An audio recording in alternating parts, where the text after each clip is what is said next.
Hello दोस्त, आपका मेरे चैनल में स्वागत है। मैं आज एक ऐसे वीर का वीडियो लेकर आप लोग समक्ष आया हूँ। आप सुनेंगे तो भी आपको गौरव महसूस होगा कि ऐसे वैसे वीर हमारे इतिहास में जन्मे हैं और ऐसे वीर का हम महिमा मंडन करने के बजाय हमारे इतिहासकारों ने छुपाया है। तो मैं आज ऐसे ही वीर का एक वीडियो लेकर आपके समक्ष आया हूँ जो देखने में शारीरिक बनावट में जितने सुंदर और सुडौल थे उतने ही निडर और साहसी भी थे। जी हाँ, मैं एक ऐसे ही वीर जलौर के राजा कान्हड़ देव का पुत्र बीरम देव का वीडियो आपके समक्ष लेकर आया हूँ, जिनसे अलाउद्दीन खिलजी की बेटी फिरोजा शादी करने के लिए इतने ललायित थी कि उन्होंने अब शादी नहीं करने पर किस प्रकार से अपनी जान दे दी है इस राजा के लिए। तो आइए मेरे वीडियो में बने रहें और आपको मैं वीडियो में बता रहा हूं कि किस तरह से बीरम देव ने अलाउद्दीन खिलजी की बेटी को ठुकरा कर अलाउद्दीन जैसे शहंशाह को भी चुनौती दिया। चलिए वीडियो में शुरू करता हूं। बात उस समय की है जब सोमनाथ मंदिर को खंडित करके उन्हें तोड़ करके और वहाँ के खजाना लूट कर गुजरात से लौटती अलाउद्दीन खिलजी की सेना पर जलौर के शासक थे उस समय कान्हड़ देव चौहान।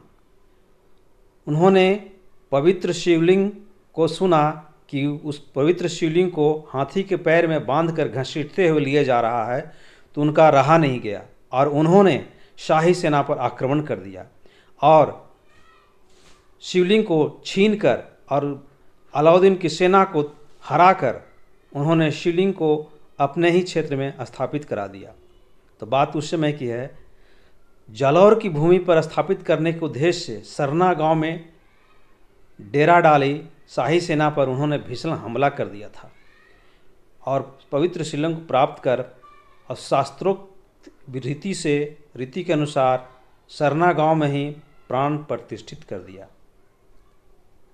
इस युद्ध में जलौर के राजकुमार बीरम देव की वीरता की कहानी सुन खिलजी ने उसे दिल्ली आमंत्रित किया।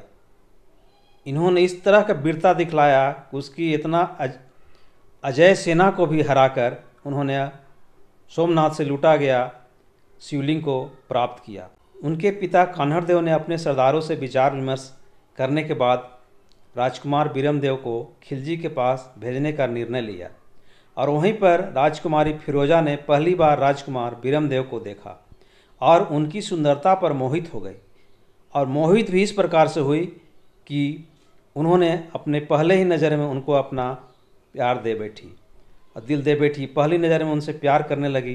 कहा जाता है कि राजकुमार बीरम देव उस समय राजपुताने के ही सबसे सुंदर राजकुमार थे। तब राजकुमारी फिरोजा ने अपने पिता से कहा कि मुझे शादी करनी है, तो बीरम देव से अलाउद्दीन यह बात सुन के आग बबूला हो गया, क्रोधित हो गया कि एक विजातीय से मेरी बेटी कैसे शादी करेगी, वो हिंदू है और मैं मुस्लिम हूँ। किसी हिंदू से ब्याह कर शहजादी ने किसी भी कीमत पर उसे शादी करने के लेकिन जिद पकड़ ली थी और कहने लगी, बर बरू बीरम देव ना तो रहूँगी अकन कुमारी, अर्थात निकाह करूँगी तो बीरम देव से, नहीं तो अक्षत कुमारी ही आजीवन रहूँगी। तब हार मानकर अलाउद्दीन खिलजी ने राजकुमार बीरम देव के सामने प्रस्ताव रखा। तब राजकुमार ने कहा वो इस पर विचार करेगा और जलौर पहुंचकर राजकुमार ने यह कहकर प्रस्ताव ठुकरा दिया कि मामो लाजे भाटिया कुल लाजे चौहान, जय मैं परनु तुर्कनी तो पश्चिम उगे भान। अर्थात इसका मतलब है, अगर मैं तुर्कनी माने मुस्लिम तुर्क बोलते हैं उसे से शादी करूँ तो मामा मेरे मामा कुल और माँ कुल का भाटी कुल का अपमान होगा और स्वयं का चौहान कुल भी लज्जित हो जाएगा और ऐसा तभी हो सकता है जब सूरज पश्चिम से उगे। कान्हड़ देव प्रबंध के एक कवि पद्मनाभ द्वारा रचित कान्हड़ देव प्रबंध के तीसरे खंड के श्लोक संख्या 128 में दिया उल्लेखित किया गया है। गोलहन शाह भाट अलाउद्दीन की ओर से युवराज बीरम देव से फिरोजा का प्रस्ताव लेकर आया। इसमें कहा गया कि विवाह कान्हड़ देव द्वारा तय परंपरा अनुसार होगा। साथ ही गुजरात बिना शर्त के सौंप दिया जाएगा और 56 करोड़ स्वर्ण मुद्राएं ही दी जाएगी। सोचिए, अलाउद्दीन खिलजी जैसा शासक, क्रूर शासक भी अपनी बेटी के शर्त के आगे झुक गया और उन्होंने बीरमदेव के लिए एक रात गुजरात भी छोड़ने के लिए तैयार हो गया और सशर्त उनको सौंपने का भी तैयार हो गया और 56 करोड़ स्वर्ण मुद्राएं भी देने का वचन दिया।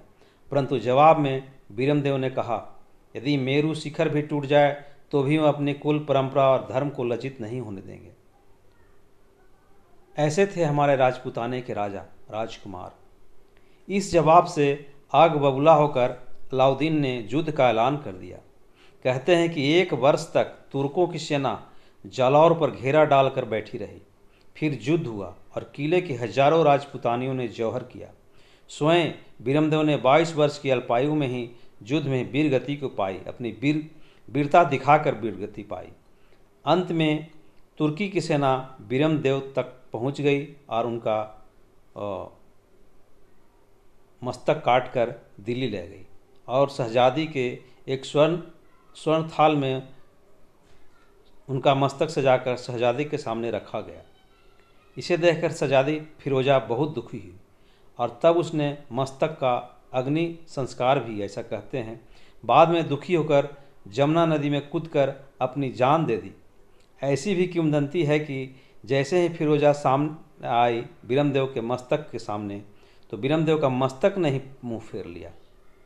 तो ऐसे थे हमारे राजकुमार राजपूताने के, जो मलेच्छों से शादी तक करने से या अपनी कितनी भी सुंदरी क्यों न हो, कितने भी बड़े बादशाह या सुल्तान के बेटी क्यों न हो, लेकिन अपने कुल पर कलंक नहीं लगने दिया। और आज के बेटियां या बेटे वो सब नहीं सोचते हैं और अपने कुल और परंपरा को अपने ऐसा कर्म कर बैठते हैं जिससे उनका कुल लज्जित हो और उनके पूर्वज का जो कमाया हुआ इज्जत है वो भी मिट्टी में मिल जाए।